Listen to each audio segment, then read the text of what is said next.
Allez, bonjour les amis top abonnés, on est sur la chaîne Nico Quintet Prono. Voilà, on a fait un petit break de 2 jours, pas de Quintet plus de trop, hein, ça vous le savez, hein. Pas de réunion intéressante avec des chevaux repérés. Donc on a repris de la fraîcheur, on va dire, comme pour les chevaux. Là, on se dirige pour ce mercredi 11 décembre sur l'hippodrome de Paris-Vincennes, bien sûr. On va enchaîner, hein. Là, il n'y a pas de quintet jeudi, mais par contre, après vendredi, samedi et dimanche. Donc là, on arrive sur un quintet. Excusez-moi pour tout le respect que j'ai pour les chevaux, hein. Vous commencez à me connaître, hein. Mais là, c'est un quintet de grand-mère. Voilà, des 7 à 10 ans, des juments uniquement de 7 à 10 ans qui n'ont pas gagné 249 000 euros. Mais on a un lot certains ont une cinquième place en 21 courses, d'autres ont 3 courses à Vincennes tout au long de leur carrière, une autre une fois placée sur 10 courses à Vincennes, 2 fois quatrième en 2024 en 12 courses. Voilà, il va falloir aller chercher celles qui ont le moins de rhumatisme, d'arthrose, celles qui ont encore le plus de moyens. Donc j'ai pris l'option d'aller vers les juments à la fois les plus en forme et les moins âgés. Voilà. Après, on verra bien, mais c'est pas un quintet sur lequel il faut s'enflammer, hein. On va être sur un 2100 grandes pistes autostart. Ce sont des courses qui sont visées par beaucoup parmi les entraîneurs parce que vous voyez là déjà le lot s'est creusé en termes d'étrangers, il n'y en a qu'un. Et puis il n'y a pas des plus jeunes chevaux, les 5-6 ans. Par contre, pour les 9-10 ans, il y a quand même les 7 ans, les H qui vont rafler les meilleurs. Les cotes les plus basses, hein. Donc 9 chevaux première ligne derrière l'autostart, hein. Et là ils seront donc 6 à compléter ça sur une deuxième ligne derrière l'autostart. On connaît l'avantage de partir en tête, hein. Quoi tu vois en tête, en première ligne derrière l'autostart. Même les numéros extérieurs sont favorisés par rapport à un numéro en seconde ligne. Qu'est-ce qu'on a fait avec ça? On voit que les probabilités d'arrêt du Quintet Plus rapport désordre, les rapports probables on va dire, c'est une fois sur deux, on est sur des quintets qui sont en dessous de 100 euros. Là, c'est envisageable si on a les deux favoris à l'arrivée, quoi, hein, 2 et 8. Je dirais même que parmi les 2, 3, 8, 11, ça va être les 4 gros favoris. Si on en trouve 4, c'est peau de chagrin. Si on en trouve 3, ça va être une misère. S'il y en a 2 parmi ces 4-là, ça peut commencer à être intéressant. S'il n'y en a qu'un seul, là, les rapports vont commencer à flamber. Et éventuellement, vous voyez, on peut monter jusqu'à plus de 1000 euros dans le désordre quand il y a pour 20% des cas. Le premier favori semble assez solide et comme d'habitude, soit il est dans les 3, soit il n'est pas là. Et là, c'est le deuxième favori qui a une grosse réussite là, hein, qui fait jeu égal avec le premier favori. Et je dirais même que les deux, du coup, ça se retrouve dans la présence des deux premiers favoris. Cette fois-ci, c'est une chance sur 2. Probabilité sur 2. Et du coup, il y a un peu moins de probabilité pour trouver un cheval plus de 7e favori en dessous de ma barrière rouge ici. Malgré tout, dans le quintet, c'est incontournable. Dans le quartet, c'est 2 fois sur 3 et le tiercé seulement 1 fois sur 3. Voilà. Pardon, ça c'est le prix du Bourbonnais. On passe là-dessus, hein, même si je crois que j'avais oublié juste de changer le titre, hein, mais ça correspond à cette course-là. Et on voit bien qu'on a les 4 chevaux que je vous parlais, 2, 3, 8, 11, qui se détachent ici. 5 étoiles, 4 étoiles, 3 étoiles. Ensuite, on a un paquet ici. Là, ça serait une grosse surprise et ça ferait flamber les rapports s'il y en avait l'un des 4 là. Et après, ça veut dire qu'on a 2, 4, 6, 7 chevaux éventuels pour compléter l'arrivée, en plus de ces 4 chevaux là. Donc ça veut dire que s'il y en a 4 là, plus 1 là, voilà, c'est ce que je vous expliquais en gros, hein. Mais ça, ce sont plutôt les bases, on va dire, hein. Les fantômes, on va éliminer sans aucun souci le 10 et le 15, Maggiore et Go to America. Par contre, le 9, Herming Girl, c'est un peu plus délicat dans le sens où Stéphane Provost indique que c'est la course visée, mais le 9 Herming Girl, c'est elle que je vous parlais dans l'introduction. Une fois 5e depuis juillet 2023 et 21 courses. Donc en 21 courses, elle a pris une 5e place, c'est tout. Ça serait énorme qu'elle nous sorte une place dans les 5 premiers encore pour ce Quintet Plus. Mais bon, qu'est-ce que vous voulez que je vous dise? Tout est possible, hein. Et regardez les autres stats. une fois sur 32 dans les 3 premiers sur la grande piste. Mais par contre, 4 sur 9 sur le parcours. Mais ça commence à dater. Hein. Mais selon son entraîneur, c'est la course de son meeting. Bon. Donc moi, je le mets dans les fantômes, ces 3-là.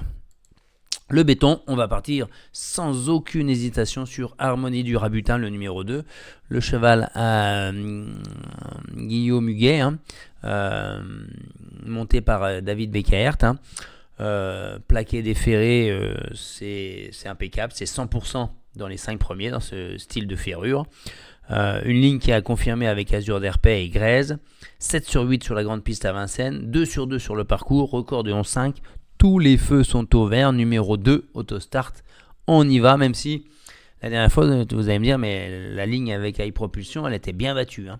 Et elle avait eu une belle course ce jour-là. Oui, mais on va en reparler après de High Propulsion. Donc pour moi, Harmonie du Rabutin. Ensuite, le copain pour finir dans les 5, ça va être le 3 Great Trigress, l'une des 2 cartouches à Jean-Luc Bijon. Le numéro 3, il a été arrêté de janvier à octobre 2024. Là, il y a désormais 3 courses ferrées, dont la dernière course où elle a bien pris une belle 3e place à 130 contre 1 en province. Elle retrouve en plus Benoît Robin, avec qui elle s'entend très très bien, avec 55% de réussite et même plus s'il est D4. C'est 12 fois sur 18 dans les 5 premiers. Et 3 sur 3 sur le parcours avec un record de 11,3. Beaucoup de choses en sa faveur, on va dire. Un bon numéro, une belle prestation la dernière fois, remarquée. On avance. Ensuite, le coquin ou la coquine du quintet à Bellecote. Après vous avoir trouvé samedi Canto Avis 43 contre 1, vainqueur. J'aurais bien préféré que ça soit Kinan de Joute qui l'emporte parce que ça aurait fait tiercé ordre. Mais je vous rappelle que dans ce tiercé-là, on avait les 3 copains, coquins et béton à 8, 10 et 43 contre 1. De temps en temps, Nico il est là, il répond présent. Mais voilà, pas pour des courses, c'est pas peut-être assez souvent pour certains, et encore. Donc, Aria du Bellay. En parlant de Aria du Bellay, c'est le tandem assez redouté. Séverine Raymond, Yo-Yo le Bourgeois. On pense tout de suite au regretté Gallius, bien entendu. Hein. Ce qui me déplaît, c'est qu'elle vient d'être essayée au trot monté. À cet âge-là, ça veut dire qu'on commence à être au bout de ce qu'on pouvait faire avec elle à l'attelé. Sans succès d'ailleurs au monté. Elle avait fait un très bon meeting d'hiver 23-24, mais c'est un peu plus dur, on va dire, depuis cet été. Malgré tout, il y a des références sur la grande piste, 7 sur 15, 7 fois sur 15 dans les 5 premiers. Et sur le parcours aussi, avec un record de 12,3 qui n'est pas fantastique. Mais bon, Johan Le Bourgeois pourrait bien s'en servir. Ensuite, la déception, j'ai mis Gogo Gigi, le 14, c'est voilà, une fois sur 10 dans les 5 premiers sur la grande piste et en septembre 2021. Il monte de catégorie. Hein. La dernière fois, dans le Quintet Plus, la dernière course de Rouen-Mocanchi, c'était un lot qui était fermé à 200 000. Là, on est sur un lot fermé à 250 000. Et on est sur la grande piste surtout. Hein. Donc, déception envisageable avec Gogo Gigi, malgré la drift de Pierre Verva. Qu'est-ce que ça va nous donner en jeu combiné?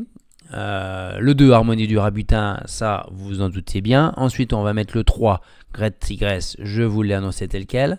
Je rajoute le 11 Aïda Sauton, drivé par Benjamin Rochard. Elle est seulement plaquée des 4, c'est vrai, mais elle est irréprochable, elle fait toutes ses courses. Sur la grande piste, c'est une réussite assez moyenne. Mais par contre, sur le parcours 2100 grande piste Autostart, c'est 6 sur 9 avec un record de 11,2. Avec Benjamin Rochard, c'est 4 sur 5. Donc c'est quand même ça devrait ne pas sortir des 5, on va dire. Hein. Mais je l'ai mise un peu plus haute. Hein. Ils annoncent 11 contre 1. Ensuite, on met le 13 Aria du Bellay, je vous en ai déjà parlé. On rajoutera le 7 Golteria. Le 7 Golteria a pour elle d'apprécier les parcours de vitesse, premièrement. Mais même si sans y avoir jamais gagné. Hein. Mais c'est 58% de réussite dans les 5 premiers. Et elle a pour elle également d'avoir Mathieu Mottet, le driver qui marche un peu sur l'eau en ce moment. Elle a un record de 11-1 qu'elle avait établi il y a quelques temps avec Raffin. Raffin, dans son prono, il a place en bout de pronostic, on va dire. Hein. Bon, voilà. Elle est assez courageuse. C'est pour ça qu'elle ne gagne pas souvent. C'est pas fulgurant, mais bon, elle a le droit de faire l'arrivée à 25 contre 1. Ensuite, le 8, High Propulsion. C'est le deuxième atout bijon, ou alors si vous voulez le premier atout bijon, hein. Si vous voulez vous inverser, hein, 3 et 8, pourquoi pas de problème, hein. Là moi c'est des tendances que je vous donne, c'est une étude du papier, après je vous donne un pronostic comme tout le monde, hein, mais vous en faites ce que vous voulez, en aucun cas je vous le demande de le jouer, hein. C'est sûr que là, moi je le ferai pas, si je regarde d'autres vidéos de youtubeurs pronostiqueurs hippiques, je joue pas leurs pronostics, quoi, hein. Alors, cet deuxième atout Jean-Louis Bijon, on est avec Eric Raffin qui a 100% de réussite dans les 3 premiers avec elle. Ok. Donc 4 victoires en 5 courses. Ok. Bon, Nico, qu'est-ce que tu as fait? Pourquoi tu l'as mis si basse? Elle n'a pas couru du 14 septembre au 25 novembre. Ça fait 2 mois et 11 jours pour être précis. Après avoir eu un petit souci de santé, nous dit Jean-Luc Bijon. Et elle a été nettement dominée dans la dernière course. Donc, il y a un petit doute pour moi. Par rapport à est-ce qu'on va retrouver la très bonne high propulsion qui battait sans coup férir Harmonie du Rambutin. Sinon c'est très bien, hein. Tout est très bien. Le record, c'est la seule à avoir un record en dessous des 11, hein. 18. Donc si vous la voyez prête, bah, vous la mettez tout en haut, hein. Même s'il y a un numéro 8 aussi, donc il va falloir se sortir, mais Raffin il sait comment faire, hein, de toute façon, hein. Voilà, et ensuite on va mettre le 12, Grazie Zadel, pour finir. J'ai hésité, hein, parce que les points négatifs, c'est qu'il y a les H là, avec les 7 ans. Elle n'est pas encore au top selon son entraîneur Frédéric Héon, je crois, ou Franck Héon, je ne sais plus. On a par contre, côté positif, on a la drive de Mathieu Abrivard. On a un numéro 12 qui est derrière Tigresse, qui n'est pas si mauvais que ça. Elle aime normalement faire la course en tête. Là, elle ne pourra peut-être pas. Elle a eu un long break de juin à octobre 2024. Elle a eu 2 courses attelées plus une course montée où elle a montré qu'il en manquait encore. Mais sa dernière course montée peut lui avoir ouvrir les poumons et la faire monter en condition. Parce que ce qu'elle a pour elle, c'est d'être sur son parcours préféré. Même si en pratiquant la course en tête, elle finit beaucoup au courage et elle prend des places, hein. Donc c'est 7 sur 12 sur les 2100 mètres grande piste autostart, hein. Et le plat au niveau de la ferrure, c'est impeccable, plaqué des antérieurs, des ferrés des postérieurs et un record de 11-2. Donc voilà, c'est pour ça que je l'ai intégré finalement. Et donc le regret, ça sera le 6 Philae de Soroya. Elle a peu d'expérience à Vincennes, seulement 3 courses. Un record général de 1-12, c'est un peu juste. La grande forme par contre, hein. Deuxième de Behind Bars, qui a confirmé derrière en terminant 3e derrière Azure d'Herpet. Azure d'Herpet, c'est la ligne d'Harmonie du Rabutin. Donc voilà, c'est bon numéro en tête, mais 9 ans, peu de référence sur la grande piste de Vincennes. Voilà, pour ça que je l'ai mise là, mais à regret, vu la forme. Des fois c'est important. Là, je n'ai pas pris parce que c'était plus âgé. Ok les amis, j'essaye pour demain de vous trouver un beau report, hein. J'ai pas encore complètement regardé, et sinon il n'y a pas de quintet trop jeudi, donc on se retrouvera jeudi, mais pour la vidéo pour le quintet de vendredi 13. Attention les superstitieux, soit vous gardez votre pèse comme on dit, soit vous jouez un peu plus que d'habitude parce que vous croyez à ces superstitions. Et puis on s'abonne, non, vous êtes déjà top abonné, on fait la promotion de la chaîne autour de vous, et un pouce bleu bien entendu, un petit commentaire, c'est toujours le bienvenu, hein, n'hésitez pas. À très bientôt, bye bye.